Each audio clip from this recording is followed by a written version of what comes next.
साइंसदान time travel के 3 ऐसे तरीके बताते हैं जिनके ज़रिए आप भी टाइम ट्रैवल कर सकते हो, जो कि साइंटिफिक तौर पर बिल्कुल सही है। बस आपको चाहिए होगी वो टेक्नोलॉजी जो आपके लिए टाइम ट्रैवल को आसान बना पाए। टाइम ट्रैवल का ये कंसेप्ट कोई ख्वाब नहीं है।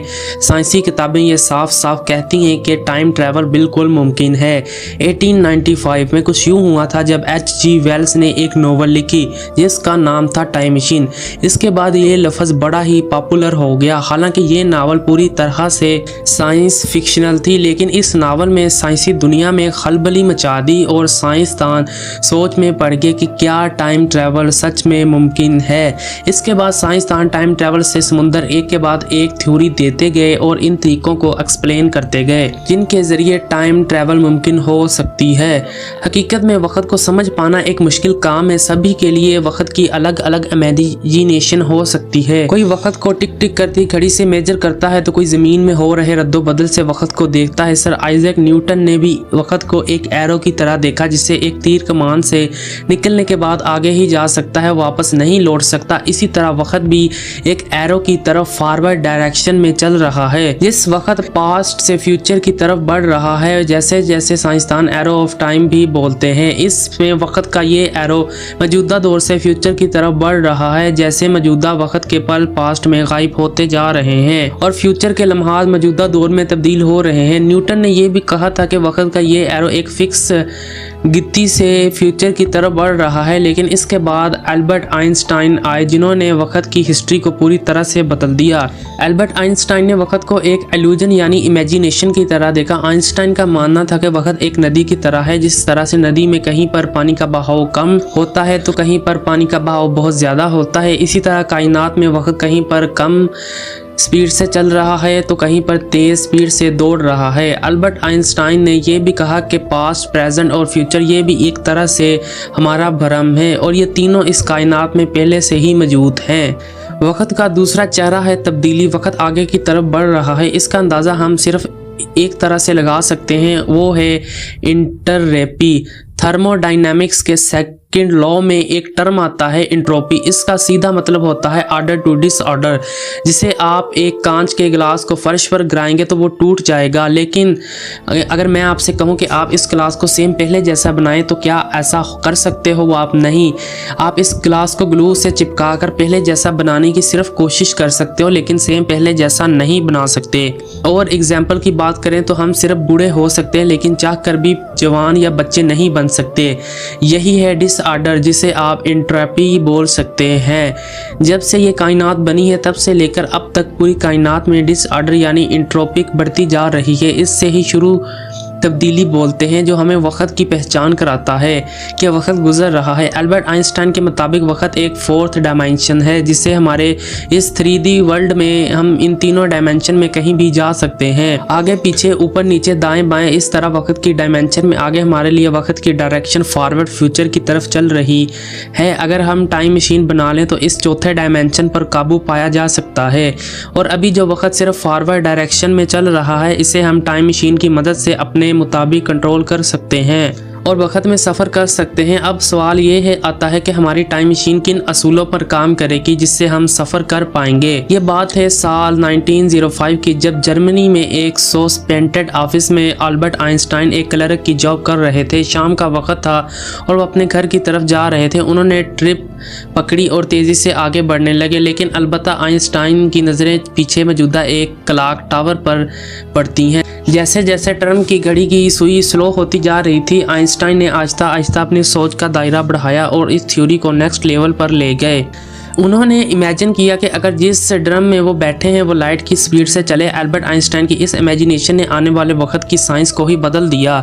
अल्बर्ट आइंस्टाइन ने कुछ ऐसा दरियाफ्त कर लिया था जिसने साइंस की दुनिया में तहलका मचा दिया। अभी तक टाइम ट्रैवल सिर्फ किस्से और कहानियों का हिस्सा था, लेकिन आइंस्टाइन की इस डिस्कवरी के बाद लोग टाइम ट्रैवल को हकीकत से काफ़ी जोड़ने लगे थे। ट्रेन के अंदर का वक्त रुक गया, लेकिन ट्रेन के बाहर वक्त की रफ्तार बहुत तेज़ हो गई। आइंस्टाइन का मानना था कि जैसे जैसे हम तेज़ रफ्तार से चलते जाएंगे वैसे वैसे हमारे लिए वक्त की रफ्तार कम होती जाएगी। वो कैसे? इसे एक थॉट एक्सपेरिमेंट से समझते हैं। तो चलिए अभी कुर्सी की पेटी बांध लीजिए, क्योंकि अब आप मेरे साथ टाइम ट्रैवल करने वाले हो। मैं जानता हूं कि हमारी आज की टेक्नोलॉजी के हिसाब से ऐसा मुमकिन तो नहीं, लेकिन हम थॉट एक्सपेरिमेंट तो कर ही सकते हैं। मान लो आपके पास एक ऐसा स्पेसशिप है जो लाइट की स्पीड से चल सकता है। वैसे मैं आपको बता दूं कि इस कायनात में स्पीड ऑफ लाइट से ज़्यादा किसी चीज़ की रफ्तार नहीं है, जो कि तकरीबन 3 लाख किलोमीटर पर सेकंड पर मुश्तमिल है। तो चलिए अपनी बात को आगे बढ़ाते हैं। आपने मार्केट से 2 एक जैसी घड़ियाँ ली, जिनमें से एक घड़ी को आपने अपने स्पेसशिप में रखा और दूसरी घड़ी को आपने घर पर ही छोड़ दिया, और आपने दोनों ही घड़ियों में डाटा और टाइम बिल्कुल सेम सेट कर दिया। आपकी स्पेस उड़ान भरती है और आप लाइट की स्पीड के 20% तक पहुंच चुके हो, लेकिन आपके लिए वक्त वैसे ही चल रहा है जैसे पहले चल रहा था। लेकिन अगर कोई तीसरा देखने वाला है जो आप दोनों की घड़ियों पर नजर रखे हुए है, तो इससे आप दोनों की घड़ियों में फर्क नजर आ जाएगा। कायनात में लगी घड़ी के मुकाबले स्लो चल रहा होगा, मतलब आपके लिए वक्त धीमा हो चुका होगा। जैसे जैसे स्पेसशिप की रफ्तार बढ़ती जाएगी, वैसे वैसे जमीन पर मौजूदा घड़ी की स्पीड बढ़ती जाएगी, और आपकी घड़ी की स्पीड जो कि स्पेसशिप में लगी है वो स्लो होती जाएगी।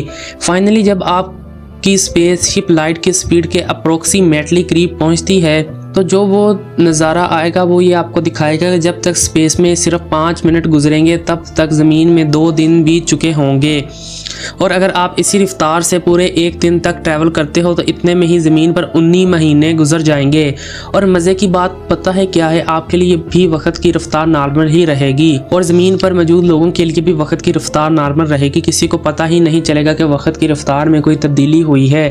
लेकिन जो तीसरा ऑब्जर्वर है, आप दोनों को देख रहा होगा, उसे फर्क साफ साफ नजर आ रहा होगा। अगर आप 1 हफ्ते तक इसी रफ्तार से अपनी स्पेसशिप को चलाते रहो, तो आपके लिए तो सिर्फ 1 हफ्ता ही गुजरेगा, लेकिन जमीन पर इतने में 11 साल बीत चुके होंगे। अगर आप 1 महीने तक इसी तरह स्पेस में ट्रैवल करते रहो, तो इतने वक्त में ही जमीन पर 48 साल बीत जाएंगे।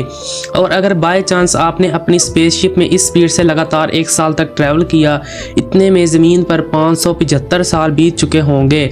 और अगर आपने स्पेसशिप में 5 साल बिताए, तो तब तक तो ज़मीन पर 2860 साल गुजर चुके होंगे। लगातार 5 सालों तक स्पेसशिप में तकरीबन लाइट की स्पीड से ट्रैवल करने के बाद जब आप ज़मीन पर वापस आओगे, तो आपको एहसास होगा कि आपने वक्त में कितनी बड़ी छलांग लगाई है। जब इस स्पेसशिप में बैठकर ज़मीन से गए थे, तब आपकी उम्र 25 साल थी, लेकिन अब आपकी उम्र 30 साल है।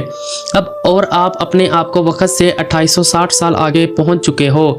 ज़मीन पर अब जो भी छोड़ के गए थे 2860 सालों में, वो सब कुछ बदल चुका है।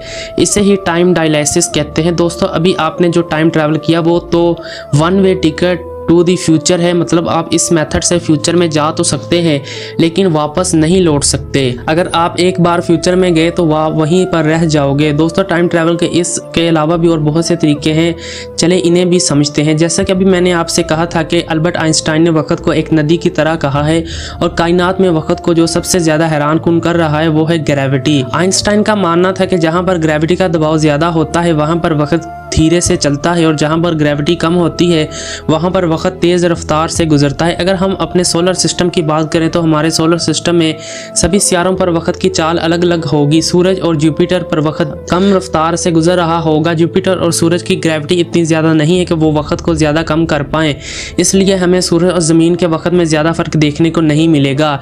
लेकिन कायनात में सूरज से भी लाखों करोड़ों से भी ज़्यादा भारी ऑब्जेक्ट्स मौजूद हैं, जो वक्त को बहुत ज़्यादा मुतासर कर रहे हैं, जैसा कि ब्लैक होल। अगर आप ब्लैक होल के पास सिर्फ 1 घंटा बताओ, तो ज़मीन पर इतने में ही कई साल बीत जाएंगे।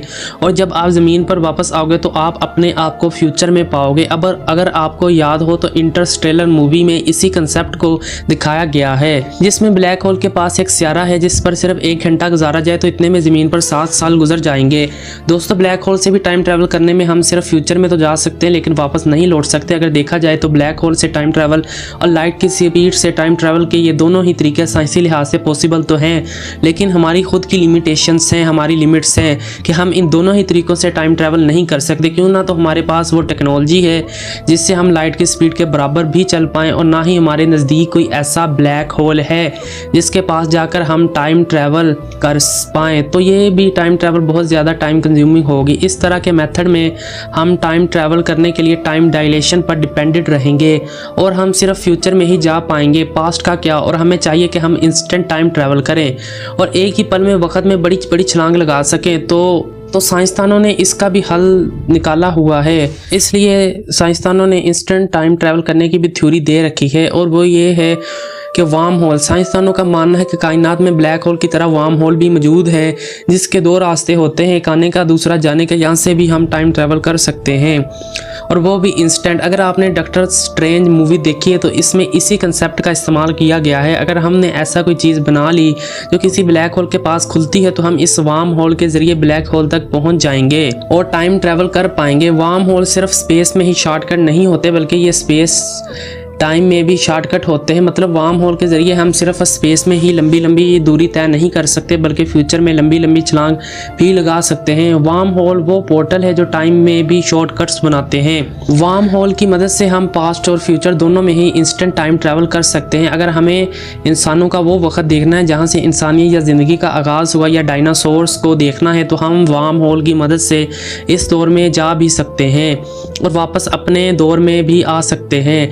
वार्म होल का ये कंसेप्ट सुनने में तो लगता बहुत ही अच्छा है, लेकिन इसकी भी लिमिटेशन है। यानी साइंसदान ऐसा मानते हैं कि हमारे पास वार्म होल हर वक्त बनते हैं, ये और बहुत छोटे होते हैं और उसी वक्त ख़त्म हो जाते हैं। हम इन्हें देख नहीं सकते, एक एटम से भी छोटे होते हैं और जैसे ही वार्म होल बनता है तो वो इसी वक्त ख़त्म हो जाता है। ऐसे में अगर हम वार्म होल से टाइम ट्रैवल करना चाहते हैं तो हमें इस वार्म होल को बड़ा करना होगा ताकि हम इसमें जा सकें और आसानी से हम बाहर आ सकें।